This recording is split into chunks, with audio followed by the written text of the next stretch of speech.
जय साथियों, नमस्कार। एक बार फिर से आप सभी जनों का स्वागत है। तो साथियों, आप सभी देख रहे हैं कुछ हम नया लेकर आए हैं। नया क्या है साथियों? आज का हमारा जो क्लास शुरू होगा, आज से हमारा होगा क्लास 10 का इकोनॉमिक्स शुरू होगा। भाई क्या होगा? इकोनॉमिक्स, ठीक है ना। उससे पहले जो है ना कुछ चीज़ मैं बता दूँ, ठीक है, कि देखिए इकोनॉमिक्स का जो है ना पूरा पीडीएफ जो है ना मेरा तैयार हो गया है, ठीक है ना। आप चाहे तो क्या, देखिए ये मेरा ना पेड पीडीएफ है, आप इसको खरीद सकते हैं। बहुत ही कम फी है, ज़्यादा नहीं है। फिर आपको हम दिखा देते हैं, ठीक है ना। चलिए, तो ये हमारा जो है पेड पीडीएफ है। साथियों, आपसे हम जो है ना उतना पैसा नहीं लेंगे जितना आप सोचते हैं, बहुत ही कम फी है। देखिए ये मेरा इकोनॉमिक्स का जो चैप्टर 1 है, जो आपको आज हम पढ़ाने जा रहे हैं साथियों, इसमें पूरा जो है लिखा हुआ है, ठीक है ना। पूरा पीडीएफ है एकदम बिल्कुल। आप अगर साथियों यदि मेरे आदर्श टीचर लोग अगर हमें देख रहे हैं, तो यदि आप नए नए कोचिंग खोले हैं तो आपके लिए मेरा जो पीडीएफ होगा ना साथियों, बहुत ही बेस्ट होगा, ठीक है ना। तो आप जो है ना टेंशन मत लीजिएगा। यहाँ देखिए पूरा एक्सप्लेन क्या हुआ, एकदम आपको एकदम हर पॉइंट वाइज आपको हर चीज़ मिलेगा, ठीक है ना। पीडीएफ पढ़ने के बाद जो है ना आपको बिल्कुल समझ में आ जाएगा कि हाँ, इसमें कोई दिक्कत नहीं। यदि आपको साथियों दिक्कत होता है ना, तो आप जो है ना एक बार वीडियो को जरूर देख लीजिएगा, ठीक है ना। देखिए पूरा, देखिए हमारा पूरा क्या कंप्लीट हो चुका है। इसमें आपको सब्जेक्टिव तो है, साथ में क्या है, किताब जो आपका एनसीईआरटी बुक है उसका भी क्वेश्चन आंसर है, प्लस में क्या है साथियों आपका, या देखिए आपका ऑब्जेक्टिव है।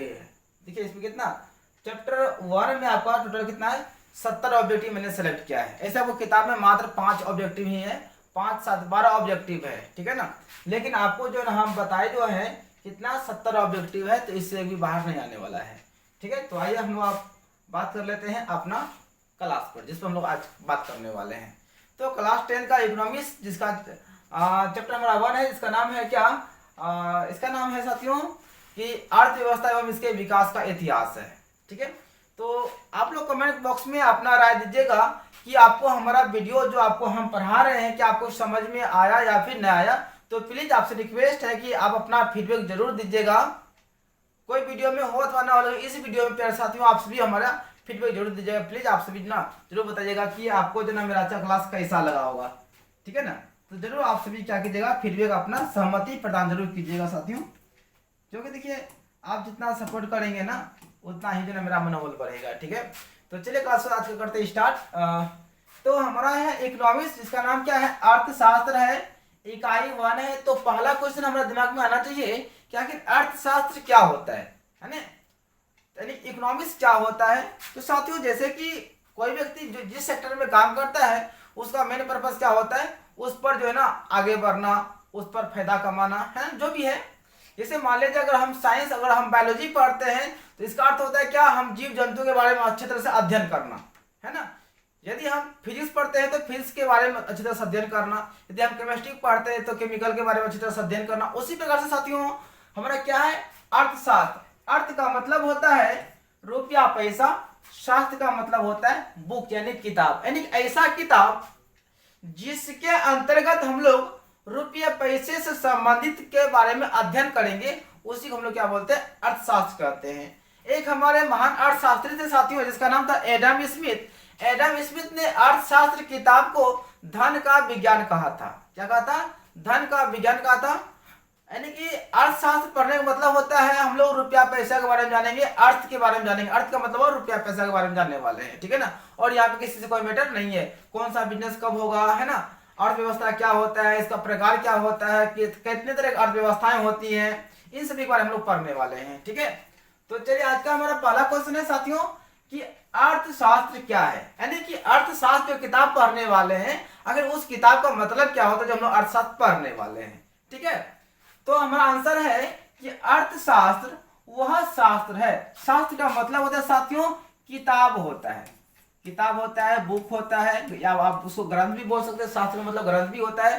यानी कि अर्थशास्त्र वह ग्रंथ है साथियों, वह किताब है जिसमें मनुष्य की आर्थिक क्रियाओं का अध्ययन किया जाता है ना। अर्थशास्त्र वह शास्त्र, यानी अर्थशास्त्र एक ऐसी किताबें हैं जिसके अंतर्गत साथियों हम लोग क्या करेंगे, मनुष्य की आर्थिक क्रियाओं का अध्ययन करें। आर्थिक क्रिया का मतलब क्या होता है, आर्थिक क्रिया आपको आगे बताएंगे कि आर्थिक क्रिया क्या होती है, अनार्थिक क्रियाएं क्या होती है। तो फिलहाल में आप समझ लीजिए, आर्थिक क्रिया का मतलब होता है कि ऐसा काम जिसको करने के बदले हमें पैसा प्राप्त होता है, पैसा मिलता है, उसको हम लोग क्या बोलते हैं, आर्थिक क्रिया कहते हैं। जैसे साथियों मान लीजिए कि एक किसान यदि खेत में, देखिए आप सभी, यदि मान लीजिए कि एक किसान खेत में काम कर रहा है ना, काम कर रहा है, तो किस लिए काम कर रहा है, वो पैसा कमाने के लिए। इसका मतलब क्या हुआ, वह आर्थिक क्रिया कर रहा है ना। यदि मान लीजिए एक शिक्षिका जो है ना, यदि किसी बच्चों को पढ़ाती है, तो क्यों पढ़ाती भाई, क्योंकि सरकार उसे पैसा देती है। यानी ये भी जो काम कर रही है, शिक्षिका जो काम कर रही है, किसके लिए, वो आर्थिक क्रिया के लिए, मतलब पैसा कमाने के लिए काम कर रही है। यहाँ पे देखिए ये गरीबी, देखिए क्या गरीबी है यार, बहुत बुरा हाल है गरीबी। देखिए एक लड़की होकर जो ना ई रिक्शा चलाती है, ये क्यों रिक्शा चलाती है, क्या इसका शौक है क्या, जी नहीं, इसका शौक नहीं है, इसका मजबूरी है, इसको पैसा चाहिए, अर्थात यह पैसा कमाने के लिए अनेक आर्थिक क्रिया कर रही है। तो वही साथियों, आर्थिक क्रिया का मतलब होता है कि ऐसा काम जिससे कि मनुष्य को दो पैसा मिले, आय प्राप्त हो, उसे क्या कहते हैं साथियों, आर्थिक क्रिया कहते हैं, ठीक है ना। तो अर्थशास्त्र उस किताब को कहते हैं, उस शास्त्र को कहते हैं जिसमें कि मनुष्य की आर्थिक क्रियाओं का अध्ययन किया जाता है। साथियों अर्थशास्त्र के अंतर्गत हम लोग मानव जो काम करते हैं, आर्थिक क्रिया करते हैं, रुपया पैसा संबंधित जो कामें करते हैं, उन सभी कामों के बारे में हम लोग जानने वाले हैं। आ रहा समझ में आप लोगों को।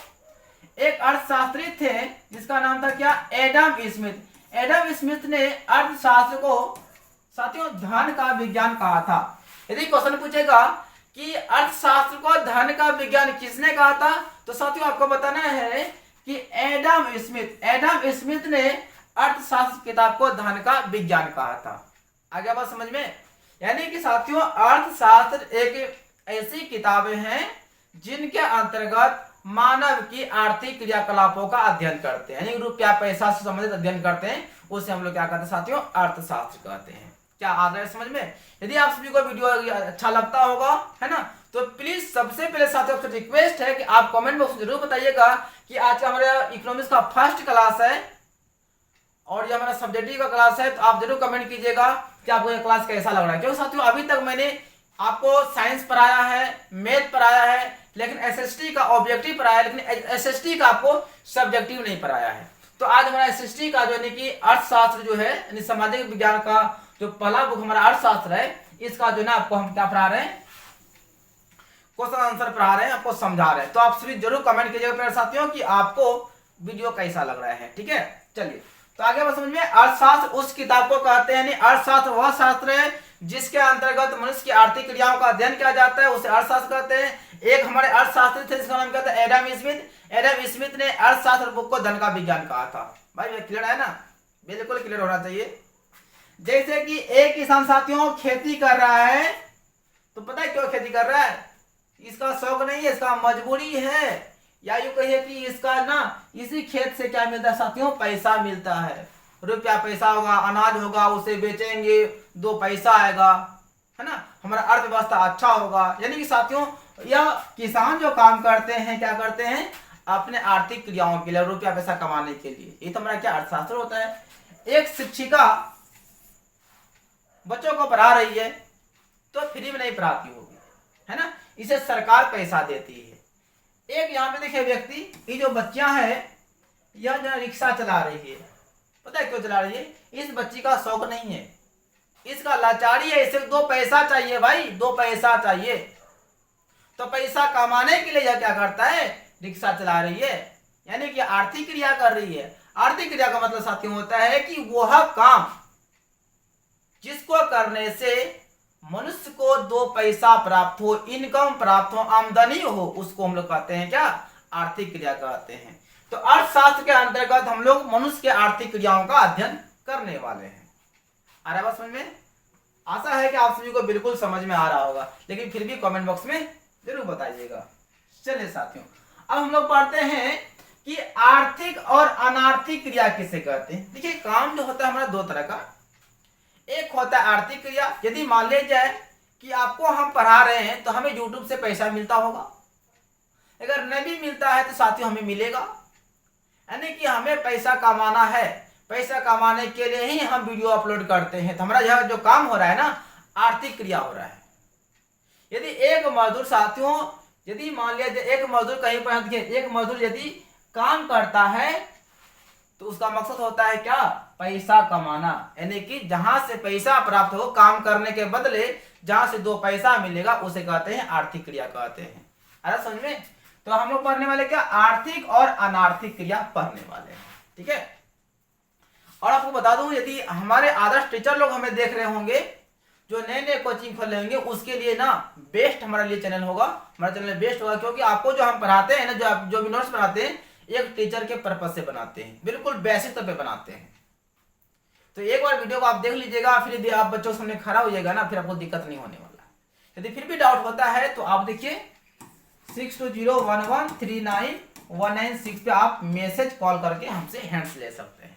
ठीक है।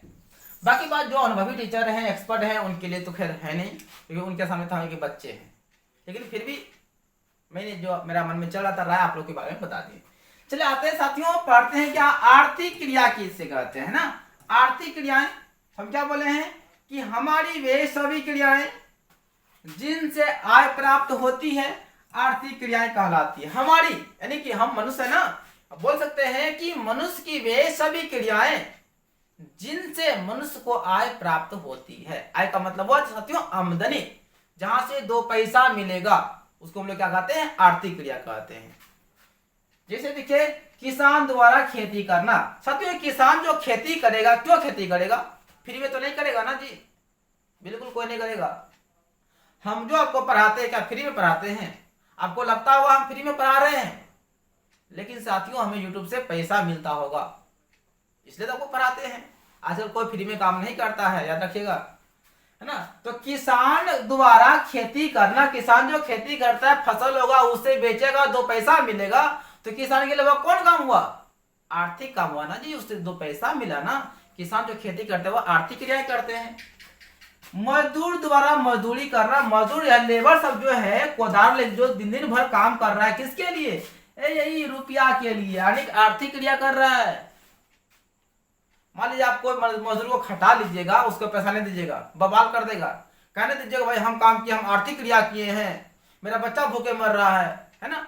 यानी कि साथियों कि आप जो काम करते हैं, जहां से आपको दो पैसा मिलता है, उसे कहते हैं जी आर्थिक क्रिया कहते हैं। अरे बस समझ में, यानी कि हमारी वे सभी क्रियाएं जिनसे हमें आय प्राप्त होती है, उसे कहते हैं जी आर्थिक क्रिया कहते हैं। जिसे शिक्षक द्वारा बच्चों को पढ़ाना, शिक्षक जो बच्चों को पढ़ाते हैं, अभी आपको यहाँ बता रहे थे ना जी, यहाँ पे इस शिक्षिका जो है बच्चों को जो पढ़ाती है, भले बच्चा इनको पैसा नहीं देती है, लेकिन सरकार इनको पैसा देती है ना, इसका जॉब लगा हुआ है। जॉब का मतलब समझते हैं ना, पैसा आना। तो यानी कि कहने का मतलब है साथियों कि जितने भी हम लोग काम करते हैं, जहां से आय प्राप्त होता है, आय का मतलब हुआ आमदनी, इनकम, इंग्लिश में कहते हैं इसको इनकम कहते हैं, तो उन सभी क्रियाओं को क्या बोलते हैं, आर्थिक क्रिया कहते हैं। जैसे मान लीजिए आपको हम बोलेंगे नहीं थोड़ा सुनो, मेरा ईंटू जो है टेबल मान जाकर धर दो, तुमको हम 5 टका देंगे, आप धर दीजिएगा, आपको हम पैसा दे उस काम के बदले, तो वो जो आप टेबल उठाकर वहां जो धरे, आपको 5 रुपया जो हम दिए, वो कौन काम हुआ, आपको वो आर्थिक क्रिया हुआ, क्योंकि आपको 5 रुपया आमदनी हुआ। अरे बस समझ में ना। याद है किसान जो खेती करता है, इसको इससे क्या मिलेगा, इसको पैसा मिलेगा, अनाज बेचेगा पैसा मिलेगा, ये आर्थिक क्रिया हो गया। ये बच्चा जो रिक्शा चलाती है, इस सवारी को जो ढोती है, सवारी से क्या करती है, पैसे देते होंगे, तभी तो काम कर रही है ना। किसको उतना शौक है जो फ्री में रिक्शा चलाए, सभी अपने पेट के लिए मरता है भाई, पेट के लिए मरना मतलब रुपया पैसा कमाना, अर्थात आर्थिक क्रिया हो जाएगा हमारा। ये जितने मजदूर हैं काम करते हैं किसके लिए, यही नोटवा के लिए, मतलब रुपया पैसा के लिए, अर्थात हमारी वे सभी क्रियाएं जिनसे हमें आमदनी होता है, आय प्राप्त होता है, दो पैसा मिलता है, उन क्रियाओं को हम लोग क्या कहते हैं जी, आर्थिक क्रिया कहते हैं। आ रहा है बात समझ में? देखिए आपको हम बिल्कुल डिटेल से समझा रहे हैं आपको, ताकि कोई दिक्कत नहीं होनी चाहिए। यदि कोई भी दिक्कत है तो आपके सामने नीचे कमेंट बॉक्स होगा, वहां आप सभी कमेंट कर दीजिए। अब चलिए आते हैं हम लोग क्या, अनार्थिक क्रिया। देखिए अ का मतलब होता है नहीं, आर्थिक का मतलब होता है रुपया पैसा, यानी कि ऐसा काम यानी हमारी वे सभी क्रियाएं जिनको तो हम करते हैं, लेकिन मास में पैसा प्राप्त नहीं होता, मास में हमको इनकम नहीं मिलता, उन्हें कहते हैं अनार्थिक क्रिया। जैसे मान लिया जाए कि हमारी बेटी है, उसको हम खिलाएंगे, उसको हम खुद से पढ़ाएंगे, क्या उससे हम पैसा लेंगे? नहीं लेंगे, वो हमारा क्या होगा? अनार्थिक क्रिया। एक माँ अपने बच्चों को खिलाती है तो क्या वो पैसा लेती है? नहीं, उसका तो प्यार हुआ, एक स्वभाव हुआ ना जी, वो हमारा क्या होगा? अनार्थिक क्रिया होगा। चलिए इसका डेफिनेशन जान लेते हैं कि हमारी वे सभी क्रियाएं जिनसे हमें आय प्राप्त नहीं होती है, अर्थात वे क्रियाएं जो कि दया, स्नेह, प्रेम, सहानुभूति, परिवार सेवा, समाज सेवा से प्रभावित होकर की जाती है। यानी ऐसा काम जो किसी समाज के लिए हम काम करेंगे, जहां से हमको दो पैसा नहीं मिलेगा, उसको हम क्या बोलते हैं? अनार्थिक क्रिया कहते हैं, है ना। तो जैसे कि माँ द्वारा अपने बच्चों को खिलाना, देखिए यहाँ पे माँ बाप अपने बच्चों को खिलाती है, तो क्या इसको पैसा, बच्चा क्या ये बच्ची इसको पैसा देती होगी? नहीं, यह क्या है? एक प्रेम की भावना है, जिन्हें एक स्नेह है बच्चों के प्रति, हम उसको खिलाते हैं, ये हमारा क्या हो जाएगा? अनार्थिक क्रिया। अगर यह तो काम तो हो रहा है ना, खिलाने वाला काम हो रहा है, लेकिन यहाँ पे कौन काम है? माँ बाप का स्नेह है, प्यार है। यहाँ पे पैसा कोई बात ही नहीं, जहां पर स्नेह प्यार हो, वहां पर पैसा को कोई चर्चा होगा ही नहीं।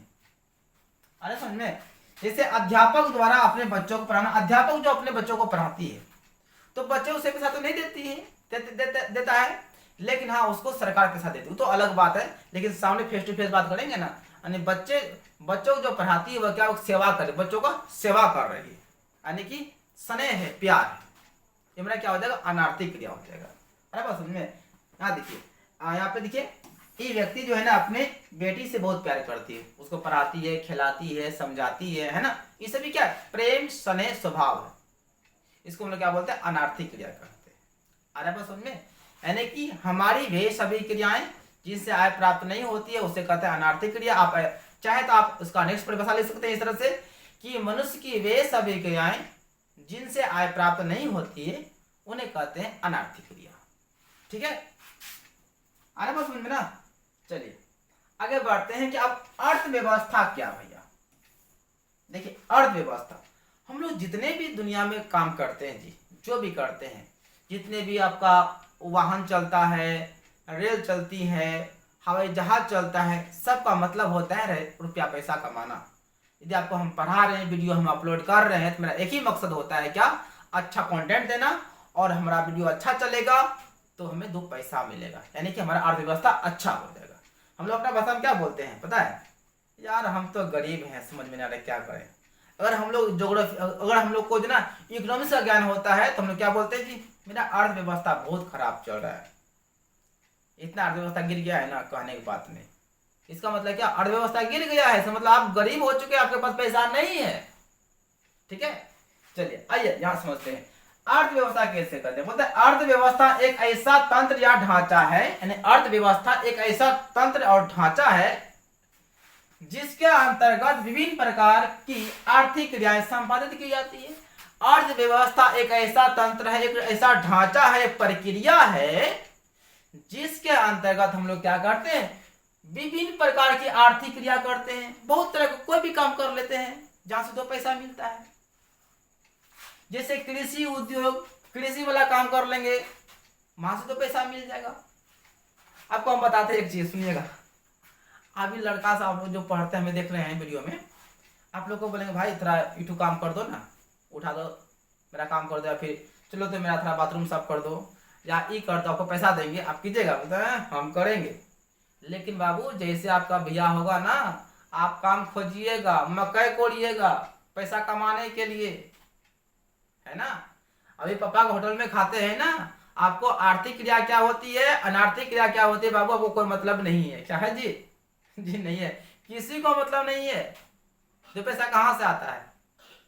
लेकिन जब आपका शादी ब्याह होगा, जिम्मेवारी आपके ऊपर होगी, तो आप जो है ना जितना चौक उड़ाते हैं ना पैसा, वो नहीं उड़ाइएगा।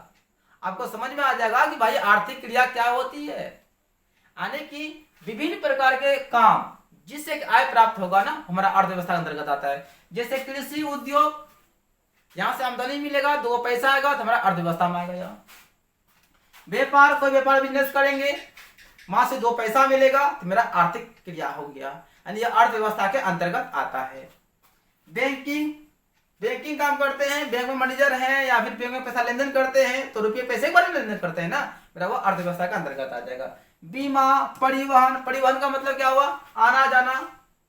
मान लीजिए कि हम जो है ना पटना में चढ़ गए हैं, दिल्ली आए, उसको हम पैसा दिए होंगे, क्या फ्री पहुंचाया होगा जी, नहीं पहुंचाया होगा। वो जो कंडक्टर को, ड्राइवर को जो पैसा मिला, बस वाले को, उसका वो आर्थिक क्रिया हुआ, वो अर्थव्यवस्था के अंतर्गत आया उसका काम।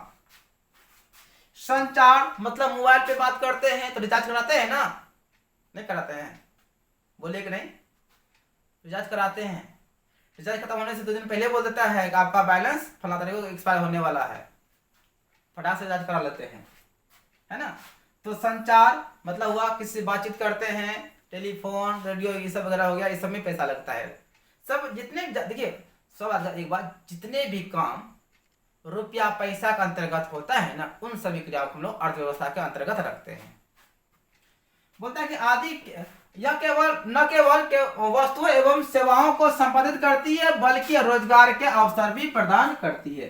बोलता है अर्थव्यवस्था एक ऐसा ढांचा होता है जो कि वह अर्थव्यवस्था को नहीं देती है, बल्कि वह अर्थव्यवस्था के अंतर्गत लोगों को सेवा देती है, लोगों को रोजगार देती है। जैसे मान लीजिए बगल में हम चिमनी खोल देंगे, भट्टा खोल देंगे ईंट बनाने के लिए, तो हम मालिक हैं, हमको तो पैसा देवे करेगा ना, लेकिन आसपास के लोगों को, मजदूरों को एक रोजगार मिल जाएगा, वो काम करेगा, 2 पैसा उसको मिलेगा और 2 पैसा हम भी कमाएंगे। तो इसका मतलब जितने भी काम होगा वह किसके अंदर में होगा, हमारा अर्थव्यवस्था के अंतर्गत में होगा। तो अर्थव्यवस्था क्या है, लोगों को रोजगार और सेवा भी प्रदान करती है। आए बात समझ में, ताकि वे अपने आवश्यकताओं की पूर्ति कर सके। यानी अर्थव्यवस्था एक ऐसा संरचना है, ढांचा है, जिसमें कि लोगों को रोजगार सेवा दोनों देता है, ताकि लोग क्या करेंगे, वहां पे अपना काम करके अपना पेट का गुजारा कर सके, अपना जो आवश्यकता है वो अपना आवश्यकता पूर्ति कर सके। ठीक है, चलिए आगे बढ़े, स्क्रीनशॉट ले लीजिए आप इसका। चलिए भैया अब आते हैं, अगला है कि अलग अलग अर्थशास्त्रियों ने अर्थव्यवस्था को अलग अलग प्रकार से परिभाषित किया है। तो अलग अलग अर्थशास्त्री हैं, जिसको जैसा समझ में आया, विद्वान सबको, अर्थशास्त्री लोगों को उन्होंने अर्थव्यवस्था के बारे में अलग अलग परिभाषाएं दिए हैं। ठीक है, तो हमारा पहला जो अर्थशास्त्री है जिसका नाम क्या है, आर्थर लेविस। आर्थर लेविस जो थे, इन्होंने क्या कहा था अर्थव्यवस्था के बारे में, इन्होंने कहा था कि अर्थव्यवस्था का अर्थ होता है किसी राष्ट्र के संपूर्ण व्यवहार से होता है, जिसके आधार पर मानवीय आवश्यकताओं की संतुष्टि के लिए वह अपने संसाधनों का प्रयोग करता है। यानी अर्थव्यवस्था वह प्रक्रिया होता है जो कि राष्ट्र के संपूर्ण व्यवहार से होता है, जिससे कि मानव अपनी आवश्यकताओं के लिए काम करते हैं और उससे वह संतुष्ट हो जाते हैं।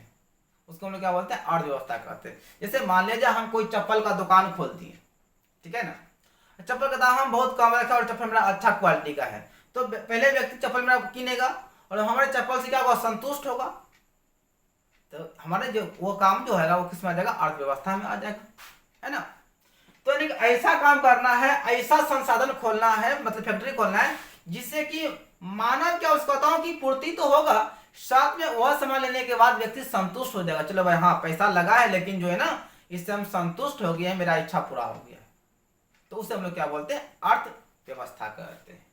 ठीक है, तो आर्थर लेविस ने क्या कहा था जी, अर्थव्यवस्था का अर्थ होता है किसी भी राष्ट्र के संपूर्ण व्यवहार से होता है, जिसके आधार पर मानवीय आवश्यकताओं की संतुष्टि के लिए अपने संसाधनों का प्रयोग करते हैं। यानी हम लोग उसी संसाधन का प्रयोग करते हैं जिससे कि हमें संतुष्टि मिल जाता है।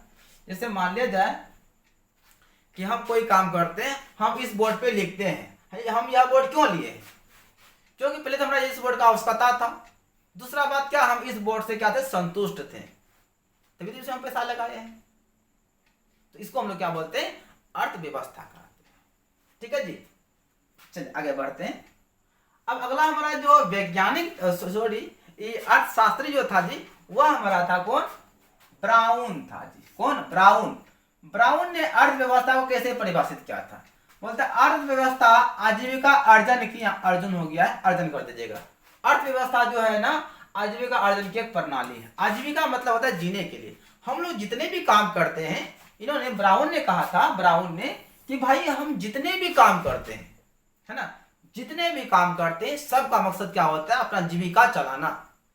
यदि हम आपको पढ़ाते हैं तो मेरा जैसे ओपन वाले हैं, आप लोग को अगर हम पढ़ाते हैं, क्यों पढ़ाते हैं? क्यों आप हमें पैसा देते हैं, है ना जी, तब ना पढ़ाते हैं। क्या मान लीजिए आप लोग हमको पैसा नहीं दीजिएगा, क्या लगता है पढ़ा देंगे? कभी नहीं पढ़ाएंगे, है ना जी। तो वही है, यानी कि अर्थव्यवस्था क्या है? आजीविका अर्जन की एक प्रणाली है। अर्जन का मतलब होता है कमाना, आजीविका मतलब जीवन चलाना, है ना। तो अर्थव्यवस्था जो है ना, आजीविका चलाने के लिए जो हम काम करते हैं, जहां से पैसा मिलता है, उसको हम क्या अर्थव्यवस्था कहते हैं। तो अर्थव्यवस्था आजीविका अर्जन की प्रणाली है। किसने कहा था जी? ब्राउन ने कहा था। यदि आपका ऑब्जेक्टिव में आ जाए क्वेश्चन कि अर्थव्यवस्था आजीविका अर्जन की एक प्रणाली है, एक सिस्टम है, एक तरीका है, किसने कहा था? तो ब्राउन ने कहा था। फिर इसी परिभाषा को दूसरे शब्दों में जानेंगे क्या? अर्थव्यवस्था आर्थिक क्रियाओं का एक ऐसा संगठन है जिसके अंतर्गत लोग कार्य करके अपनी आजीविका चलाते हैं। यानी कि अर्थव्यवस्था एक ऐसा संगठन है जिसमें लोग काम करके दो पैसा कमा के अपना जीवन बिताते हैं, उसे कहते हैं अर्थव्यवस्था। संक्षेप में कहें तो अर्थव्यवस्था समाज की सभी आर्थिक क्रियाओं का योग है। समाज में जितने लोग कमाते हैं सभी को जोड़ेंगे तो हमारा क्या होगा? अर्थव्यवस्था हो जाएगा। हम कमाते हैं, आप कमाते हैं, फलना कमाता है, चिल्ला कमाता है, सभी जो कमाते हैं ना, क्यों कमाते हैं? अपना जीवन चलाने के लिए। वो आर्थिक क्रियाओं का योग हमारा क्या होगा? यानी समाज के सभी आर्थिक क्रियाओं का योग हमारा अर्थव्यवस्था कहलाता है। आ रहा समझ में? चलिए, उम्मीद है कि समझ में आपको बिल्कुल आ रहा होगा। तो यह हमारा फर्स्ट क्लास है, याद रखिएगा। और कमेंट में कमी नहीं होनी चाहिए। जितने लोग देखेंगे सभी लोग कमेंट लाइक जरूर कीजिएगा। और वीडियो में नहीं कीजिएगा कोई दिक्कत नहीं है, लेकिन हाँ पूरा देखने के बाद आप जरूर जो है ना कमेंट कीजिएगा कि आपको समझ में आया है फिर नहीं आया। ठीक है, चलिए अगला हमारा है अर्थव्यवस्था के कार्य। अब अर्थव्यवस्था का काम क्या होता है? अर्थव्यवस्था के काम कौन कौन से होते हैं? चलिए, हमारा क्या है कि अर्थव्यवस्था का काम क्या है कि लोगों की आवश्यकताओं की संतुष्टि के लिए विभिन्न प्रकार की वस्तुएं एवं सेवाओं का उत्पादन करना। अर्थव्यवस्था में लोग क्या करते हैं? लोगों की आवश्यकताओं के एवं संतुष्टि के लिए वस्तु एवं सेवाओं का उत्पादन करते हैं। जैसे मान लिया जाए, सपोर्ट कीजिए, मान लिया जाए कि हम कोई फैक्ट्री, जैसे मान लो कि स्कूल, बगल में स्कूल है, अगर हम वहां पे दारू का फैक्ट्री खोल देंगे तो क्या चलेगा? नहीं चलेगा। वहां पे अस्पताल तो बच्चा सब दारू तो पीता नहीं है, लेकिन अगर बगल में स्कूल है, यदि बगल में हम कॉपी किताब का स्टेशनरी की दुकान खोल देंगे तो जाहिर सी बात है मेरा दुकान खूब चलेगा और बच्चा कॉपी लेकर संतुष्ट भी हो जाएगा, उसका आवश्यकता की पूर्ति भी हो जाएगा और हमें पैसा भी मिलेगा, मेरा काम भी हो जाएगा। तो वही हमारा अर्थव्यवस्था क्या है? अर्थव्यवस्था जो है ना, लोगों की आवश्यकताओं की संतुष्टि के लिए, यानी लोग का जो आवश्यकता है उसकी संतुष्टि के लिए, साथ में उसकी आवश्यकताओं की पूर्ति के लिए क्या करता है? वस्तुओं का उत्पादन करता है। हम लोग जब भी मार्केट में जाते हैं या फिर अगर मेरा दिमाग में चलता है कि हमें बिजनेस करना है तो पहले प्लानिंग करते देखते हैं कि मार्केट में कौन सा सामान जो है ना अधिक बिकता है, व्यक्ति किस सामान से है संतुष्ट, अधिक संतुष्ट है किस सामान से, देख लेते हैं ना भाई। अभी मार्केट में अभी ना आम का रेट थोड़ा अच्छा है और आम ज्यादा बिक रहा है और आम खाकर लोग संतुष्ट भी हो रहे हैं, तो हम क्या करेंगे? आम का व्यापारी करना शुरू कर देंगे। आम भी बिकेगा और लोगों का हम सेवा भी कर देंगे, उससे पैसा भी मिल जाएगा और आम खाकर लोग संतुष्ट भी हो जाएगा। ठीक है, अगला हमारा है लोगों को रोजगार के अवसर प्रदान करना। अर्थव्यवस्था क्या है? एक ऐसा ढांचा है जिसमें लोगों के रोजगार का अवसर प्रदान करना। जैसे आपको बताए थे कि हम कोई भट्टा मतलब चिमनी खोल देंगे ईटा पकाने वाला, समझ रहे हैं ना, उसको हम लोग अपना भाषा में ना देहाती भाषा में भट्टा कहते हैं। तो अगर हम कोई चिमनी खोल देंगे, मतलब भट्टा का मतलब फैक्ट्री खोल देंगे ईट बनाने का, तो वहां पे क्या होगा? हमें जो पैसा मिलेगा तो मिलवे करेगा, साथ में लोगों के लिए एक रोजगार का अवसर भी मिल जाएगा। लोग वहां काम करेंगे, हमारी फैक्ट्री में काम करेगा और उससे उसको दो पैसा भी मिलेगा। तो क्या लोगों को काम का अवसर भी मिला कि नहीं? बिल्कुल मिला। चलिए जी, अब आते हैं, अगला हमारा क्वेश्चन है उपनिवेश किसे कहते हैं भाई? उपनिवेश बहुत ही आप 2024 वाले लिख लीजिएगा बीबीआई क्वेश्चन। उपनिवेश, देखिए उपनिवेश का मतलब होता है दास, या इसको हम लोग क्या बोलते हैं जी? गुलाम कहते हैं। क्या कहते हैं, गुलाम कहते हैं। उपनिवेश का मतलब होता है कि जब कोई शक्तिशाली बड़ियार देश किसी कमजोरवा पर अपना राज करता है तो कमजोरवा देश बड़ियार का दास कहलाता है, यानी कि उपनिवेश कहलाता है, यानी कि नौकर। हमारा पता है भारत देश, आप लोगों को पता होगा भी, हमारा भारत देश 200 वर्षों तक ब्रिटिश शासक का गुलाम था, यानी कि उपनिवेश बन के था 200 वर्षों तक, यानी कि 2 जनरेशन ऐसे ही खत्म हो गया। तो चलिए इसका डेफिनेशन डाल लेते हैं। उपनिवेश का मतलब क्या हो गया साथियों, उपनिवेश का मतलब होता है दास या गुलाम कह सकते हैं।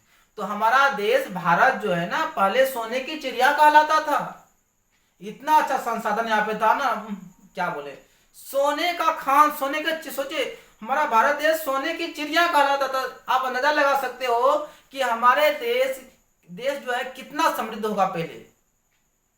लेकिन यहाँ का आदमी ले लगा सकता था, एकदम पूरा एकदम भोला, एकदम सीधा। अभी भी तो सीधा सा व्यक्ति है, कोई भी बात बोल दे कोई दिक्कत नहीं करना, अच्छा बात बोल देगा ना उसी में फंस जाता है। हमारे देश भारत में जो ब्रिटिश शासन जो आए थे, ब्रिटेन जो आए थे, सॉरी इंग्लैंड जो आए थे, हाँ ठीक है ना, जिसको हम लोग अंग्रेज भी कहते हैं, गोरा लोग कहते हैं, वो लोग यहाँ पे क्यों राज किए थे, हम लोग का स्वभाव देख लिया था, ये सब बहुत सीधा व्यक्ति है।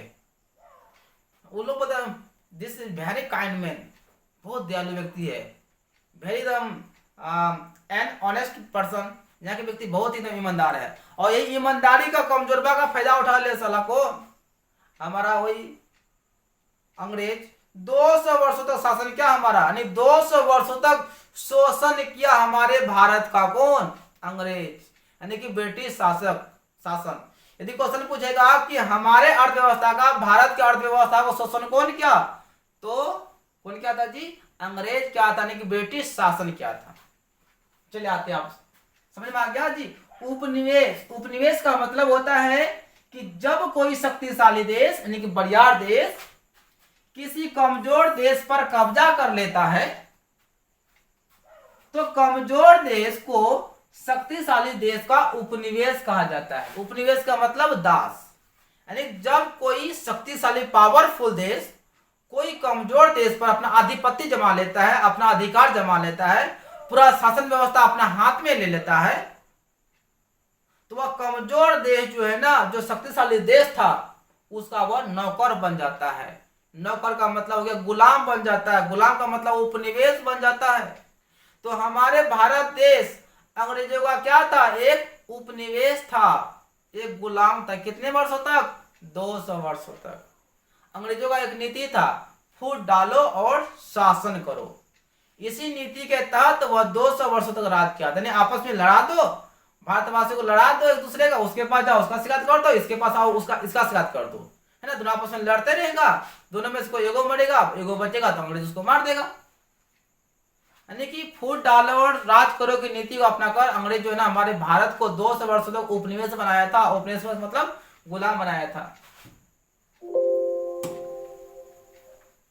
जैसे देखिए, जैसे में भारत इंग्लैंड का वही ब्रिटिश शासन हो गया, इंग्लैंड को ब्रिटिश शासन कहते हैं, और इसी को हम लोग क्या बोलते हैं, अंग्रेज भी कहते हैं, ठीक है ना। तो भारत जो है ना, भारत इंग्लैंड का 200 वर्षों तक क्या था, उपनिवेश था। उपनिवेश का मतलब जी गुलाम था, याद रहेगा जी, गुलाम। उपनिवेश का मतलब क्या होता है, गुलाम था। देखते हैं ना, इसके पास दिमाग था, पावर था, हर चीज था, और हमारे पास क्या था, कुछ नहीं था, एकदम भोलापन था हमारे भारतवासियों के ऊपर, एकदम पूरा एकदम सीधा सीधा जेंटलमैन सब था। इसलिए कहा जाता है ना, दुनिया में सीधा भी होना खराब है साला। सीधा होंगे ना जी, सीधा अगर होंगे ना, समझ रहे हैं ना जी, अगर सीधा होकर चलेंगे लोग ना, उतना ही ठोकर मारेगा। इसलिए आजकल का व्यक्ति उतना सीधा नहीं मिलेगा आपको। चलिए तो आगे बात समझ में, उपनिवेश किसे कहते हैं, इसको हम और तरीके से परिभाषित कर सकते हैं। कैसे बोलेंगे, जब समृद्धशाली देश या पावरफुल देश किसी कमजोर देश को, ठीक है, अपना गुलाम बना लेता है, या फिर बोल सकते हैं क्या, जब कोई शक्तिशाली देश किसी कमजोर देश पर आक्रमण करके वहां की शासन व्यवस्था को अपने हाथ में लेकर उस पर शासन करते हैं, राज करते हैं, वहां के शासन व्यवस्था को अपने से चलाते हैं, तो उन देशों को क्या बोलते हैं, उपनिवेश कहते हैं। ठीक है ना, उन देशों का जो कमजोरवा देश है उसको क्या बोलते हैं, उपनिवेश कहते हैं। तो हमारे भारत पर अंग्रेज जो आए थे, आक्रमण जो किया था, जो हमारे देश को जो गुलाम बनाया था, क्यों बनाया था, ये भोलापन के कारण से।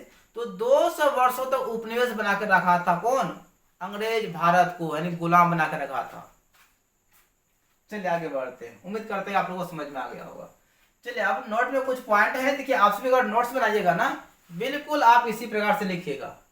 और आपको बताते हैं कि नोट्स बनाने की जरूरी नहीं है, अगर आप केवल इकोनॉमिक्स का नोट्स लेना चाहते हैं हमसे, मात्र आपको ना 21 रुपया में पूरा फुल्ली इकोनॉमिक्स का नोट्स मिल जाएगा। मेरा रेट बहुत ही कम है भाई, किसी का 800 900 400 500 देगा, मेरा बहुत ही कम है। यदि आप मेरा पूरा फुल नोट्स लेना चाहते हैं, मात्र आपको ना 205 रुपया देना पड़ेगा। इसमें आपको पूरा A to Z मिल जाएगा, सब्जेक्ट ऑब्जेक्टिव सब मिल जाएगा, समझ रहे हैं ना। चलिए जी, तो पहले भारत को सोने की चिड़िया कहा जाता था। क्वेश्चन पूछेगा जी ऑब्जेक्टिव में कि सोने की चिड़िया किस देश को कहा जाता था, तो इंडिया को, भारत को। भारत 200 वर्षों तक अंग्रेजों का गुलाम था। गुलाम का मतलब उपनिवेश था। कितने वर्षों तक, क्वेश्चन पूछेगा कि भारत अंग्रेजों का कितने वर्षों तक गुलाम था, कितने वर्षों तक उपनिवेश था, तो 200 वर्षों तक। ठीक है, अगला है कि अंग्रेजों ने फूट डालो और शासन करो की नीति को अपनाकर भारत को 200 वर्षों तक अपना दास बनाकर रखा था। दास का मतलब गुलाम बनाकर रखा था, गुलाम का मतलब उपनिवेश बना के रखा था। क्वेश्चन पूछेगा कि फूट डालो और राज करो की नीति किसकी थी, तो अंग्रेजों की थी, यानी कि ब्रिटिश शासन की थी। चलिए देखिए तो कितना अच्छा हमारा भारत है, सोने की चिड़िया करा था। यहाँ के फसलें जो है ना, सोना ऐसा होता था फसल, लेकिन क्या करे वो बेहुदा जो आया था अंग्रेजवा, पूरा 200 वर्ष तक चूस चूस के खा लिया। नील का खेती करवाता था, जमीन को बंजर करवा दिया था, पूरा चूस के खा लिया, तब लास्ट में बाद में उसको भागना पड़ा। आपको क्या लगता है कि वह अपने से भागा है, या फिर आप लोग भगाए हैं तब भागा है? कुछ हम भारतवासियों का योगदान है भगाने में, लेकिन वह देख लिया कि अब भारत में कुछ बचा नहीं, 200 वर्ष तक शोषण कर लिया, अब भारत में कुछ बचा नहीं, इसलिए बोला छोड़ो, चलो इधर भारतवासी भी आंदोलन कर रहा है, हम लोग को भगाने के लिए चलो भाग जाते हैं। आपको क्या लगता है, सोचिएगा, थोड़ा दिमाग से सोचिएगा, आपको क्या लगता है यदि भारत में 200 वर्षों तक राज करने के बाद यदि वैसा ही संपत्ति वगैरह होता, तो क्या अंग्रेज इतना आसानी से भाग जाता? वो अपना कोई ना कोई बुद्धि लगा के और 1-200 साल रहता। लेकिन देख लिया कि 200 वर्षों में ही, कितना, 200 वर्षों में ही भारत का स्थिति जर्जर कर दिया अंग्रेजों ने। और 200 वर्षों के बाद महात्मा गांधी जी सब आए, सुभाष चंद्र बोस आए, भगत सिंह सब आए, आंदोलन करने लगे, अंग्रेजों को टॉर्चर करने लगे। तो बोला चलो भाई आप भागने में फायदा है, 200 वर्ष तक उसका तो चोसिए लिए इंडिया को, अब तो कुछ बचा नहीं है, अब चलो ये लोग आंदोलन भी कर रहा है, सीधा भाग ही जाते हैं। तब वो जान के और छोड़ दिया, कोई दिक्कत नहीं। आपको क्या लगता है यदि भारत में अच्छा तरह से सब चीज होता, समृद्धशाली भारत होता और संसाधन सब होता, तो क्या छोड़ के भागता? नहीं भागता, कोई ना कोई दिमाग लगा देता। अंग्रेजों के पास पावर था, वो कुछ भी कर सकता था। लेकिन देख लिया 200 वर्षों में ही भारत का स्थिति जर्जर कर दिया, और उसके बाद यहाँ पे भारतवासी सब भी जाग गया था, तो लास्ट में वो भाग गया। ठीक है, ये हमारा क्या है, भारत सोने की चिड़िया कहलाता जी। गर्व है कि मेरा इंडिया 200 वर्षों तक गुलाम था असल में। चलिए जैसा भी है भाई, अपना देश अपना होता है। I am proud of my India country, है ना। मुझे अपने देश इंडिया पर हमें क्या है, अपना गर्व है जी, कि जैसा भी है आज तक हमारा भारत देश किसी पर आक्रमण नहीं किया, किसी पर जो है ना अत्याचार नहीं किया, इसलिए हमारा देश विश्व गुरु कहलाता है। महानता उसी में है। भले अंग्रेज खूब शोषण किया, खूब अपना दिमाग लगाया, लेकिन उसका भी बुराई हो रहा है। हमारा देश, भारत देश, इतना कर सहने के बाद भी अभी विश्व गुरु कहलाता है। आज तक रिकॉर्ड है इंडिया का कि किसी पर ना आक्रमण नहीं किया, लोभी नहीं है, और सब देश लोभी था। ब्रिटेन जो था, इंग्लैंड, वो जो अंग्रेज जो था लोभी था, तब ना हमारे भारत में आया था। हमारे भारत भले भूखले मर जाएगा, ठीक है, लेकिन किसी पर आक्रमण नहीं करेगा, किसी के आगे हाथ नहीं फैलाएगा, इतना हमारे भारतवासियों में गर्व है। चलिए जी, हमारा क्लास हो गया 1 प्यारे बच्चों खत्म हो गया। अब क्लास आते हैं 2 पर, है ना, अगले वीडियो में आएंगे। तो आप सभी कमेंट कीजिएगा कि आपको क्लास कैसा लगा, ठीक है। तो प्लीज रिक्वेस्ट हाथ जोड़ के प्यारे बच्चों, मेरे प्यारे साथियों, मेरे जितने शिक्षक अगर हमें देख रहे हैं, तो प्लीज अपना कमेंट बॉक्स में एक लाइन जरूर लिखेगा, सर जी वेरी गुड या फिर वेरी बैड, जरूर लिखिएगा, ठीक है ना। क्योंकि भाई हम तो मैथमेटिक्स का टीचर हैं, साइंस का टीचर हैं, आपको हम एसएसटी पढ़ाने के लिए जा रहे हैं, तो लगता है कहीं ना कहीं ना कुछ कमी होता होगा।